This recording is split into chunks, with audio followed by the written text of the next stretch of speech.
Reverend Sister Shail, the principal, Navjyoti Government High School, Reverend Sister Gladys, Sister Sophie, respected Vice Principal Radhesham Sir, my dear loving staff, and my most beloved children. A very good morning to all of you. Today, with great joy, we are celebrating the birth of Jesus, the Savior of the world. We know that the whole world is in the mood of celebrating Christmas, and nowadays, wherever we go, wherever we see the Christmas mood being celebrated all over the world. And that's the reason is that the world has found a Savior who is capable of giving salvation to the whole humanity. The humanity which was really in the clutches of Satan, in the clutches of sin, the clutches of death, and the clutches of self-destruction is now being given the opportunity to meet God, the ultimate aim of human life. If you ask anybody, any human being in this world, what's your ultimate motive of life? They will undoubtedly say that we want to meet God. अगर आप इस दुनिया में किसी व्यक्ति से पूछे आपके जीवन का परम लक्ष्य क्या है, आपका उद्देश्य क्या है इस दुनिया में जीने का, तो हर व्यक्ति के मुंह से जरूर यह जवाब निकलेगा कि मुझे अपने ईश्वर से मिलना है, मैं भगवान के दर्शन करना चाहता हूं। किसी से भी आप पूछिए, क्योंकि हम जानते हैं कि ये जो धरती, ये दुनिया जिसमें हम रह रहे हैं वो हमारा असली घर नहीं है क्या? ये हमारे असली घर है? आपको क्या लगता है? ये दुनिया जिसमें हम रह रहे हैं क्या वो हमारा असली घर है? जोर से बोलो, है कि नहीं? हमारा असली घर है क्या? हाँ या ना? हमारा असली घर नहीं है। कारण क्या है? अगर हमारे असली घर होते तो हम लोग सब, हमारे दादा परदादा परदादा के परदादा भी आज जिंदा रहते। वे सब जिंदा है क्या? सब चले गए। कहां चले गए? भगवान के पास। तो हमारा घर का भगवान के पास है। किसी हिंदू व्यक्ति से आप पूछे आप कहां जाना चाहते, वो बोलेंगे मुझे वैकुंठ जाना, कैलाश जाना, मां कालेश्वर के पास, विष्णु के पास।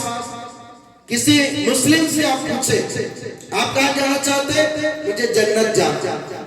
आप मुझसे पूछे, कोई ईसाई होने के नाते मुझसे आप पूछे आप कहां जाना चाहते, मैं बोलूंगा मुझे स्वर्ग जाना, ईश्वर के पास जाना।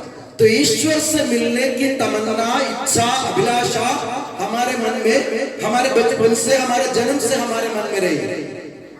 अब इसके लिए हम क्या करते हैं?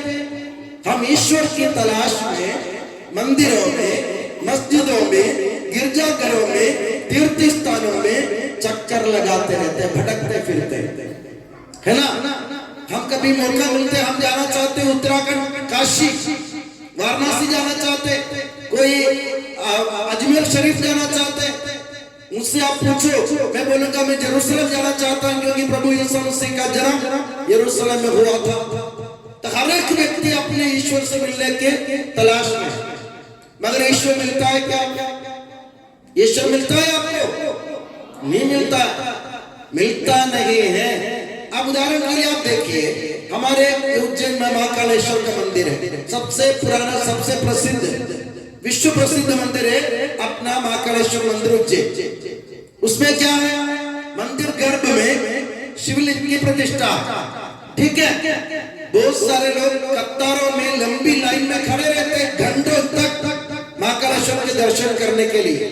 धूप में, छाव में, बरसात में, ठंड में, कोई फर्क नहीं पड़ता लोगों को, उनका इरादा क्या है, महाकालेश्वर का दर्शन करना। अब बीच में क्या होता है, कोई वीआईपी आ गया, मान लो हमारे सम्माननीय मुख्यमंत्री साहब आ गए, तो बाकी सबको अलग कर दिया गया और मुख्यमंत्री साहब को मौका दिया अंदर जाने का। बाकी जो घंटों से लाइन में खड़े, उनके क्या, उनको दर्शन नहीं मिलते। मुख्यमंत्री साहब को जल्दी दर्शन मिल गए। मान लो टाटा बिरला कोई अंबानी अदानी आ गए, तो उनसे वीआईपी होने के नाते उनको पहले दर्शन का मौका मिल गया, तो बाकी लोग जो खड़े उनका क्या होगा। तो मंदिर में भी आप देखो, मस्जिदों में देखो, जिनके पास पैसा है, जिनके पास पद है, उनको दर्शन मिलता है। ऐसा है क्या, ऐसा है क्या? नहीं है। भगवान सबके लिए एक बराबर, भगवान सबके लिए, गरीब हो अमीर हो, ये चाहे किसी भी धर्म का हो, भगवान एक के लिए, एक सबके लिए एक बराबर। तो भगवान के दर्शन करना हमारे जीवन का उद्देश्य है। इसलिए हम लोग आरती उतारते, मंदिर में जाते, मस्जिद में जाते, तीर्थ स्थानों में जाते हैं। मगर क्रिसमस हमको यह बताता है कि ईश्वर हमारी तलाश में है। हमें ईश्वर की तलाश करने की जरूरत नहीं। हमारे ईश्वर हमारी तलाश में दुनिया में हमारे बीच में आ रहा है। इसलिए जब प्रभु यीशु मसीह का जन्म होने वाला था, माता मरियम को यह संदेश दिया गया था, यीशु मसीह की माता मरियम को यह संदेश दिया गया था कि यीशु मसीह का नाम इम्मानुएल रखेंगे। इम्मानुएल का मतलब है ईश्वर हमारे साथ है। हमें ईश्वर की तलाश में कहीं जाने की जरूरत है। हमारे भारत की परंपरा क्या मालूम है आपको? भारतीय परंपरा क्या सिखाती है हमको? अहम ब्रह्मास्मि। अहम ब्रह्मास्मि का मतलब क्या होता है? मैं खुद ईश्वर हूँ, या ईश्वर मेरे अंतर है, ईश्वर अंतर्यामी है, ईश्वर को बाहर ढूंढने की जरूरत नहीं है। और एक और हमारे भारतीय परंपरा के एक और सत्य है, तत्वमसि, यानी तुम भी वही हो। अगर मैं ईश्वर हूँ तो तुम भी ईश्वर हो। अब ईश्वर के दर्शन कहाँ करना है? ईश्वर के दर्शन कहाँ करना है? हमारे धर्म ग्रंथ बाइबल में लिखा है ईश्वर का कोई रूप नहीं है, और उसमें यह भी लिखा है ईश्वर ने अपने रूप में इंसान का सृजन किया है। तो ईश्वर का रूप क्या है? ईश्वर का रूप कहाँ छपा हुआ है दुनिया में? हर एक इंसान के चेहरे पर ईश्वर का रूप छपा हुआ है। तो आपको अगर ईश्वर के दर्शन करना हो तो क्या करना चाहिए? क्या करना चाहिए? आप महाकाल में जाएंगे लाइन में खड़े रहने के लिए? अजमेर शरीफ जाएंगे क्या ईश्वर के दर्शन करने के लिए? नहीं। आप चंदू खेड़ी में अपने घर बैठे हुए ईश्वर के दर्शन कर सकते। कैसे करेंगे? कैसे करेंगे? जब मैं शाम सार को देखता हूँ, मुझे लगता है कि महाकालेश्वर मेरे सामने आ गया, मेरा भगवान मेरे सामने आ गया, क्योंकि शाम सार के चेहरे पर भगवान का रूप है। जब राधेश्याम सर मुझे देखता है तो सर को लगता है यीशु मसीह मेरे सामने खड़ा, क्योंकि मेरे चेहरे पर भी ईश्वर का रूप छपा है। आप हर एक के चेहरे पर देख के जब तक मुस्कुराना नहीं सीखोगे ना, तब तक ईश्वर आपको नहीं मिलेगा। ये क्रिसमस का संदेश है। चाहे कोई सभी धर्म हो, मैं यीशु मसीह की बात नहीं करता, महाकालेश्वर हो, विष्णु भगवान हो, अल्लाह हो, या अपने गुरु नानक हो, कोई भी हो, एक ही सीख, एक ही संदेश है। दूसरों की सूरत पर ईश्वर की मूरत का दीदार करो। आप तैयार है कि नहीं? आप अपने भाई बहनों के चेहरे पर ईश्वर के रूप देखने को तैयार है कि नहीं? यही सवाल आज के दिन हमसे पूछा जा रहा है। हमसे एक ही सवाल पूछा जा रहा है, अगर आपको भगवान का दर्शन चाहिए तो आप कहाँ जाएंगे उसके लिए? मुझे कहीं जाने की जरूरत नहीं है, मुझे अपने भाई बहनों के चेहरे पर ईश्वर का रूप देखना है। आज से आप दर्शन करने जाने से पहले आप जरूर सोचिए, अगर मैं अपने पड़ोसी के चेहरे पर, मेरे भाई बहन के चेहरे पर ईश्वर का रूप नहीं देख पाऊंगा, या उन्हें ईश्वर के समान प्यार नहीं कर पाऊंगा, तो मुझे इधर जाने से उधर जाने से कोई मतलब नहीं, क्योंकि मेरा जीवन व्यर्थ है। क्योंकि पवित्र बाइबल में लिखा है ईश्वर प्रेम है।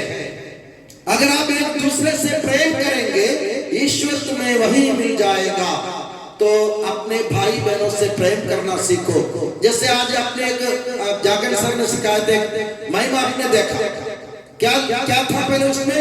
घमंड, लालच, डर, तनाव, है ना, ये सब बहुत बुरे गुण थे, बुरे गुण थे। और आखिर में जब उनको शिक्षा मिली तो घमंड क्या? नम्रता बन गया। घमंड नम्रता बन गया, लालच वाले उदार बन गया, और जो तनाव में थे उनको दिलासा मिल गया, जो जिनके मन में डर था वो साहसी बन गया। ये सब कैसे हो सकता है? जब हम अपने आप को पहचानेंगे कि मैं खुद ईश्वर का रूप हूँ और मेरे भाई बहन के ईश्वर का रूप है।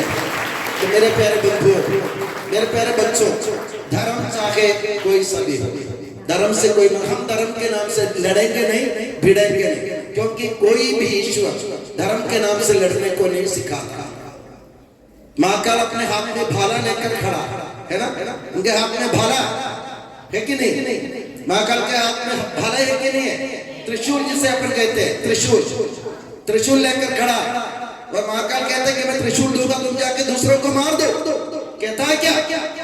राम जी के हाथ में बाण है, तीर है, राम जी बोलते हैं कि तुम जाके दूसरों पर तीर चलाओ, है क्या? नहीं चलाते, नहीं सिखाते। हम फिर क्यों लड़ते हैं आपस में? ये मेरे समझ में नहीं आता।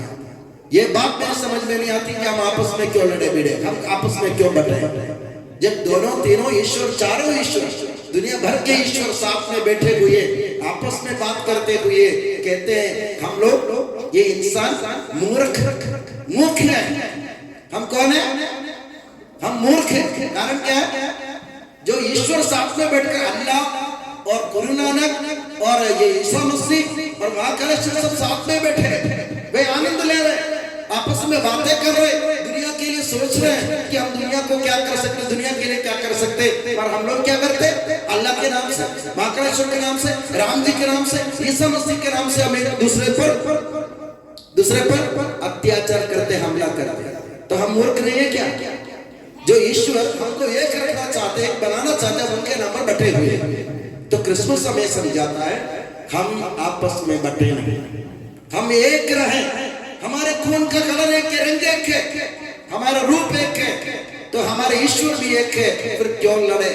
बस इतना फर्क है, फर्क सिर्फ इतना है, आप इनको अलग अलग नाम से पुकार सकते हैं। ईश्वर को लाखों करोड़ों नाम हमने दिया, ईश्वर को लाखों करोड़ रूप हमने दिया, मगर इसका मतलब ये नहीं कि ईश्वर अलग अलग है, ईश्वर एक है। ईश्वर को अंदर ढूंढो और अपने भाई बहनों से प्यार करना सीखो। यही क्रिसमस का संदेश है। तो मेरे प्यारे बच्चों, मैं आपसे सिर्फ यही कहना चाहूंगा, आप नवज्योति परिवार के बच्चे हैं, आप फादर साहिल के बच्चे हैं। मैं मानवता को अपना धर्म मानता हूँ, मानव जाति को अपनी जाति मानता हूँ। मैं यही चाहता हूँ मेरे बच्चे भी मानवता को अपनाए, मानव धर्म को अपनाए और मानव जाति को अपने दिल से कबूल करे। तब जाके हमारा चंदूकेड़ी नहीं, हमारा उज्जैन नहीं, हमारा मध्य प्रदेश नहीं, हमारा देश नहीं, सारी दुनिया बदल जाएगी। यही मेरा संदेश है। आप सभी को मेरा प्यार भरा जय यीशु, happy Christmas, happy new year in advance. और आप सभी को एक बार फिर क्रिसमस की बधाई देता हूँ। जय हिंद, जय भारत, जय ईसा मसीह की।